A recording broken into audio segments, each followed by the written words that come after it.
Hello, everybody, and welcome to the Crypto Hipster Podcast. This is your host, Jamil Hassan, the Crypto Hipster, where I interview founders, entrepreneurs, executives, thought leaders, amazing people all over the world of crypto and blockchain. And today I have another amazing guest. I'm really looking forward to this conversation. I have an amazing woman to talk to today. Her name is, and let me pronounce this properly, Bhaji Illuminati. You Uh, got it. Got it? Okay, awesome. She is the Chief Marketing Officer and Head of Sales at Centrifuge. Baji, welcome to the show. Thank you so much. Really glad to be here. And I'm glad you gave me the heads up on your outfits so we could coordinate today. Oh, yeah, you're welcome. I wore suits for many years and now I'm wearing hoodies. So kind of the You're reverse. transformed. We always like to joke that at Centrifuge, we're bringing together the suits and the hoodies. So we go so far as at some of the events that we host, we have our team put their jackets on over the hoodies. They can take them off based on the conversations and the people they're talking to throughout the day. Awesome. Awesome. So let's start. Looking forward to this. Ask everybody the same question to start out with. I get amazing answers. Um, I'll ask you first, what is your background and is it a logical background for what you're doing now? Yeah, absolutely. So my background is in early stage tech companies, usually when we're bringing technology to transform antiquated industries. So started my career at Taulia, a supply chain finance company that helps connect buyers and suppliers to pay their invoices early. I was the 10th employee there. I grew with the team till about 450, ultimately went on to get acquired by SAP for $1 billion. So really good proof point in the power of that technology. From there, hopped to a couple different early stage companies. So usually marketplace tech, usually first person on the go-to-market team, working really closely with the founders to understand the unique position in the market, how we're different, develop that go-to-market strategy of how we can uniquely create these new categories and educate audiences on how technology can transform the way that they do their business day to day. So that has led me into product management. It's led me into SaaS. I spent a stint at a consumer app on the retail side, really growing access to connect small businesses with their customers. And then I landed at Centrifuge about 2 years ago. The Centrifuge founding team is the same founding team as Taulia. So I had stayed connected with them throughout my career. I went and explored different areas. They started with Centrifuge trying to rebuild a lot of the success and achieve even greater scale and efficiency through blockchain rails than what they had done in Web2. And they tapped me and asked me to come and join the team because they recognized that at Centrifuge, we'd been building since 2017, really heads down, really focused on the technology and getting our product to a state where it can be used for bringing traditional financial products on chain. So taking, age-old process that's developed and used and loved on Wall Street and improving it, making it more efficient, making it more transparent, creating 24/7 settlements. So bringing this scary new technology into, again, an antiquated industry that sometimes can be resistant to change. So why my background made sense for this role is because it requires a lot of education, a lot of communication, a lot of um, content marketing around how does this work? How is it safe? How is it built in a compliant way? How can we distill what's very complex and very technical and make it applicable to a new audience where they can understand the benefit that this technology can bring to their day to day? So a large component of the work I've done in creating new categories, driving content marketing and education, building out thought leadership was really applicable to what we needed at Centrifuge. And then beyond that, there was this huge push to bring the community together. So we wanted to make real world assets and tokenization more mainstream than just a narrow crypto niche area. So that meant bringing together large players in the space, the Coinbases and the Circles, and folks who have already a much greater reach than us, and elevating the message overall through bringing the communities together. Since my time here, my role has evolved. So started as just focused on the marketing side, then took over the sales side, and started focusing more holistically on overall go-to-market and how we can really bring Centrifuge to the next level. Very cool. So, in that sales role, what do you see as the vision for the future for Centrifuge? Yeah, absolutely. So there's two sides of the audience that we're selling into. There's the asset managers. So that's the BlackRocks of the world. Janus Henderson is one of our key partners, Fidelity, PIMCO. They're looking at ways that they can use blockchain technology to tokenize their funds and make them available to global audiences, fractionalize ownership, create instant settlement, 24/7 trading ability, and create greater efficiencies with how they run their fund. So that's one side of the audience we're selling into, is those large asset managers. On the other side of the audience is investors. So right now, the investor profile is primarily users of crypto. So people who are on chain already. There's about $200 billion in stable coins right now, which is a huge opportunity, because if people are holding stable coins, they're not earning yield. So that's an easy conversation where we say, put that idle capital in a money market fund instead, earn 5% from exposure to tokenized treasuries, and then atomically transfer it back to a payment stable coin when you're ready to make that transfer. So that's the opportunity right now on the on-chain investor side. And then longer term, more traditional investors and allocators and family offices and pension funds, and the capital that's off chain will ultimately come on chain when there's better on ramps and greater access to interesting tokenized investments on chain for cheaper and easier than they can access in traditional financial markets. So those are the two primary audiences. And then, I'll throw in a third, because everyone's thinking about it with some of the regulatory tailwinds in the US, but of course there's this retail audience as well. And that's where it gets pretty interesting in the longer term, once there's more clarity, because it really realizes the vision of this technology from the beginning. So it democratizes access to great financial products by lowering investment minimums and lowering barriers to entry for your average retail investor to just put a couple $100 into this really great product that they might not have had access to before. Yeah, I see a real shift in the commoditized, in markets that used to be traditional finance that became commoditized and are now going away. Like where I used to work, like insurance, like AIG, so insurance, and I know you're bringing real world assets on chain, and you've had some success doing that. How can you help these TradFi companies be successful in the future, and what have been the keys to your success? Yeah, absolutely. So one of the ways, specifically on the TradFi side, that we've been able to help them be successful is through a unique approach we have. So Centrifuge, as most people know us, is a decentralized horizontal infrastructure layer that any asset manager can build on. It supports any type of asset, any type of fund structure, any regulatory jurisdiction. Which is the future. And that's what we want to have, is that decentralized open protocol. But we recognize with new technology, there is also challenging, processes to put in place to adopt it and to use it and to leverage it.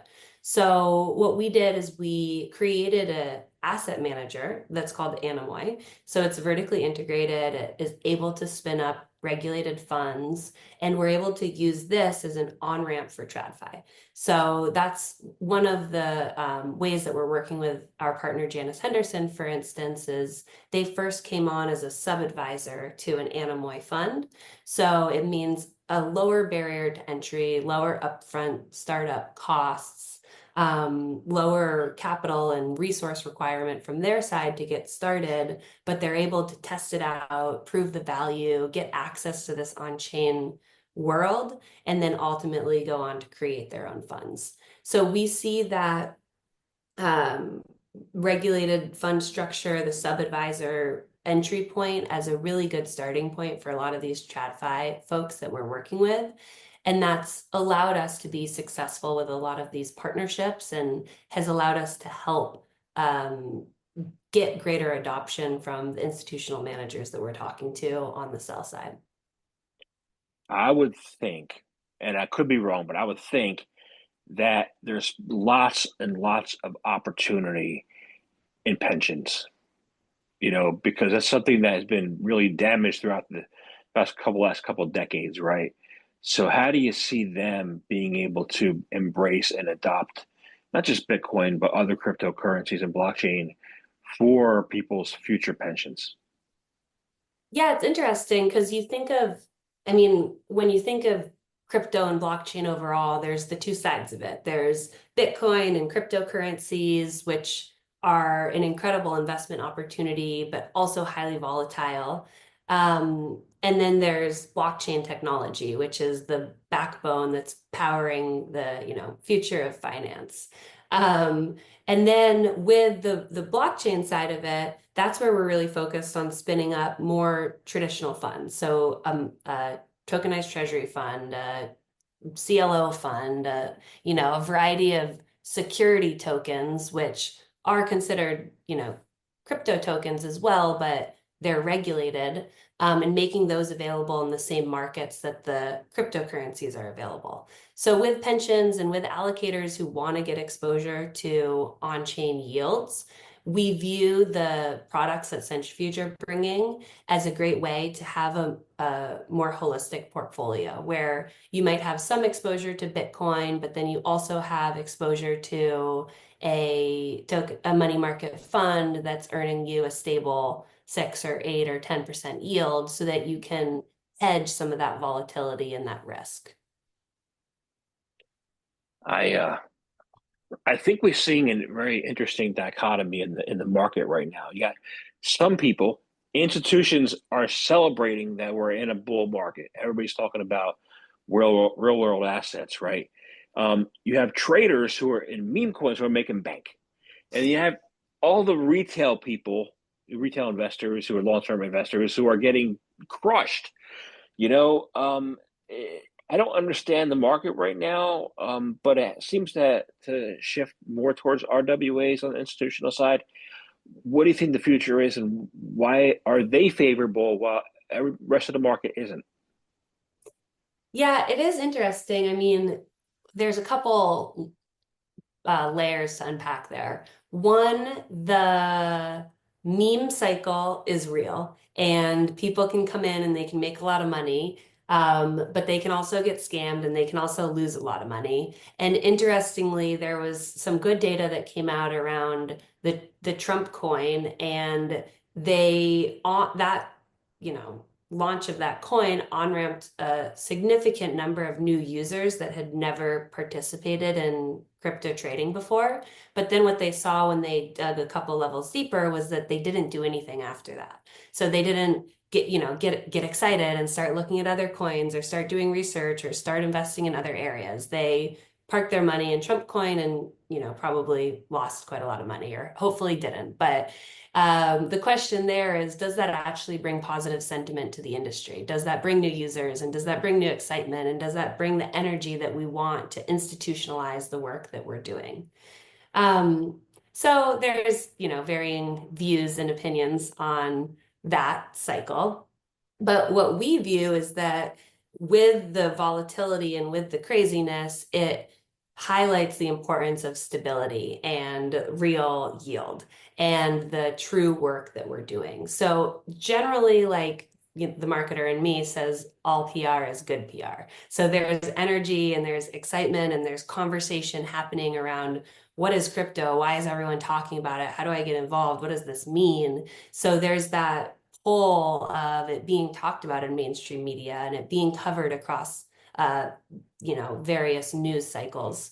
So the work that we have and the focus that we have and the sentiment generally shifting on chain is that fundamentals will outweigh speculation. So there will always be the level of speculation through crypto. People love that. But there's also just this greater recognition that these products that are around for the long term, that are safe and stable, will have staying power.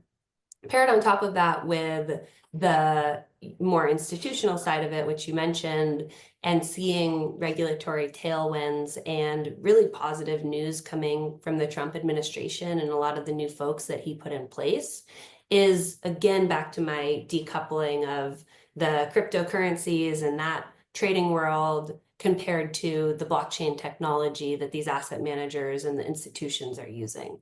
So on the latter end, on the institutional side, there is a renewed excitement and there's a very strong vibe shift around what we expect will come out of the US, and a shifting movement away from regulation by enforcement and towards regulatory clarity, and a bubbling excitement of bringing innovation back to the US and really unlocking and encouraging moving fast and once again becoming the global leader. So, long answer short is there will always be a place for speculation in crypto, and that keeps it fun. Is that how we're going to on-ramp the next billion users that will bring this transformative technology back into Wall Street? No, but players like Centrifuge and many others in the space are just staying focused on the fundamentals and building the technology that we know will have staying power. Very nice. I like that. Focus on the fundamentals. I'm holding my fundamental coins and not trading them away for things. But yeah, 800,000 people lost about $3 billion investing in Trump coin. So you hear about the few that made bank getting in the first 5 minutes, but you don't hear about those 800,000 stories. Exactly. But like you said, we're excited about Trump saying that he wants to make the United States the crypto capital of the world. Now, how do you see as being achievable, and what is that path to be able to accomplish that lofty goal? Yeah, absolutely. So already he's made steps towards enabling that path to accomplish the lofty goal. We see the new CFTC chair, the SEC chair, the SEC commissioner, the formation of the digital asset working group, led by David Sachs. And interestingly, the thought of him being AI and crypto, I think, is also a positive signal for the industry, because there's great potential of those two technologies merging together, and having someone with that more holistic view is pretty powerful. So to me, that signifies bipartisan support. We're seeing support from Republicans and Democrats. It signifies emergence of the two most transformative technologies with AI and crypto. And then the recognition across many different regulatory bodies, and the way that they're working together shows collaboration in a way that is unprecedented in how we've structured these types of projects and initiatives to move forward. Beyond that, the kind of structure in place that will enable this innovation and making the United States the crypto capital of the world, as he says, we're already seeing some progress. So the Senator Haggerty stablecoin legislation that he suggested looks like it'll shake out to be similar to what we're seeing in Europe. And interestingly, one of the things he mentioned when he was talking about his view for it is that he wants the legislation to increase demand for US Treasuries. So that goes back to the work Centrifuge is doing and BlackRock and a lot of the folks focused on tokenized treasuries, is thinking about stablecoins as a payment vehicle or also a yield-bearing asset, and then using blockchain to enable atomic transfer between the two. So when it's in transit, it's a traditional stable coin. When it's idle, it's a yield coin, and you can switch between those two automatically. So I think there's some really cool potential that comes with that stablecoin bill specifically. And that's where we'll see a lot of the innovation in the short term, just because stablecoins are pretty easy to understand and can be adopted much faster from some of the banks and the fintechs that we're talking to.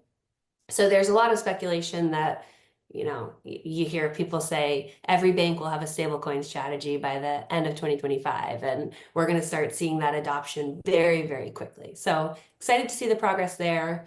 There's, the end of choke point 2.0. So the ability for crypto companies to bank in the United States seems so basic, but so critical to bring this innovation back onshore. And then another exciting outcome already is the conversation around the special purpose broker dealer license. So creating one specifically for crypto, enabled for what we need as crypto companies, and not trying to fit our use case into the existing licensing. So those three pillars we see as a very strong signal of pretty quick adaption, and kind of putting your money where your mouth is in terms of how we're going to see continued evolution and growth from the US. I know everyone was expecting David Sachs to say, Bitcoin strategic reserve, and these are all the crazy things we're doing in his first press conference. But I think it's important that, this area it happens more diligently and is more thoughtful. And of course, anything relating to money is going to require regulation, and we need to do it right so that it is what will shape the rails of how we build for the long term. You kind of read my mind. Actually, I was going to ask you a follow-up question, and it was going to deal with, actually, I'm going to ask it anyway, about strategic Bitcoin reserves. A lot of the Bitcoin maximalists want only a strategic Bitcoin reserve. Then you have the XRP folks who want XRP to be included. I think it should be an index, that includes also those two, and also Litecoin, Solana, Avalanche, what else? Stellar, a whole bunch that say, okay, these are the ones made in the U.S. This is what we're gonna build. What do you think? What are your company thoughts, and what do you think would be the best option for the country? As long as there's no fart coin in there, right? Right. It's interesting to see how it plays out. In some ways, it seems like that's what Trump is doing with World Liberty Financial, where he's creating that index and putting emphasis on projects and companies that are built in the US. So it really depends. I can see both sides of the aisle. I think ultimately it'll be a slow decision that takes a very long time. I don't see the strategic reserve expanding to become much more than Bitcoin, just because of the market cap and the general global recognition of the power of Bitcoin. But even there, I don't know that I don't have as much confidence as Saylor on how quickly that's going to grow in the US. Yeah. Plus, Bitcoin is really, there are a few Bitcoin, Litecoin that are actually, from a Austrian economics perspective, that are money. So as opposed to fintech companies. Yeah. So we'll see. I think the fact that has made headlines for so many months and it's part of the conversation on its own is a really strong signal. It's legitimizing it, it's institutionalizing it, it's getting it in the minds of everyone even outside of the crypto world, which is exactly what we need. We need that greater marketing and education and understanding across the halls of the US. I agree. So, if the U.S. becomes a crypto hub, and you have operations over in Europe and in Singapore, a couple areas of the world where there are strong, sophisticated regulatory frameworks and where you operate. How do you see your companies and your experience dealing in those markets being helpful to the US market as we start to build that out here? Yeah, I think that, in some ways, the US being late to the game of recognizing the power of this technology and putting in place clear regulation is a benefit because we can learn from what has worked in other jurisdictions. So we look to like the BVIs and Cayman Islands, and they've done a great job on creating guidelines and regulations for issuers. So that's already where our treasury fund is domiciled. It's also where BlackRock's is. So in the BVIs, we recognize this is exactly the process, this is the support we get, and this is how we run a compliant fund. Looking at MiCA in Europe, I think there's already a lot that Haggerty has taken and that we can learn for the stablecoin bill that we implement here based on what's worked with what they're doing in Europe. And then MENA has made incredible progress with ADGM and VARA and how they support tokenized assets. So for us specifically, we are global. We operate in all of those jurisdictions. Our regulated funds are from the BVIs. We have a Irish entity, a European entity. We have some folks in the US like myself. None of our products on the investment side are available to US investors. So early step for us when we see that regulatory clarity, we'll be opening up access to the extent we can to US investors, which is a huge unlock. And then we're keeping a close eye on what it would mean to offer additional products on the asset management side through the US as well. So generally, we look to the jurisdictions that have the clearest guidelines and clarity so that we can have confidence that we're building in the most compliant and safe and investor-friendly way. And if that becomes the US, then that could shift our approach and our strategy. Got it. That makes a lot of sense. So over the next couple of years, the RWA market, the institutional adoption market, it's looking pretty strong then, as long as things work out from a regulatory perspective. What if it doesn't? Very confident. What if it doesn't? What if West, yeah. then we'll keep our funds in the BVIs and our operations in Europe. Okay. We'll Right. head. Right. I remember when I first got into crypto and I was an overseas ICO advisor, and people told me the only market that matters is the US. So I didn't believe them, but I think it does. I think it's important, that we have clarity here. Yeah, and I mean, I say that a little flippantly, but it is important. We need Wall Street. We need these asset managers, the biggest asset managers in the world. We need them to feel comfortable adopting this technology. And they won't unless there is a stamp of approval from the US, where most of them are headquartered. So the conversation around different regulation in different jurisdictions should be looked at differently than the general sentiment towards this technology overall, because a lot of, like on the regulated security side and the work that we're doing on the money market funds, if a asset manager had have gotten involved earlier, they wouldn't have been breaking any rules. But there just wasn't that green light on, yes, we want to support this technology, we want to get behind it, and we want you all to innovate. So in a lot of ways, just the positive sentiment, even without like a crazy new regulation that's going to come out in the next year, is enough for there to be more meaningful movement from a lot of these major institutions that we're talking to. I agree. I that makes a lot of sense. So awesome. So I want to thank you very much for speaking with me today. I enjoyed the conversation. I have one One last question.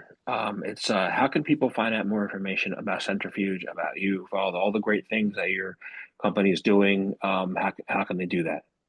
Yeah, absolutely. So we are on every social media platform. Follow us on X or LinkedIn. You can find Centrifuge or Anemoy. Both our tech side and the asset management side have respective social media pages. Do give us a follow because we have quite a few exciting announcements coming out over the next couple months. Too bad I can't share them here on the pod, but the audience will be able to see that very soon. And then myself, I'm Bhaji Illuminati, so it's Bhaji on social media. So yeah, I hope to hear from anyone, any questions, any thoughts. I'm always open to having a follow-up conversation. Awesome. Thank you very much for your time today. Thank you for having me.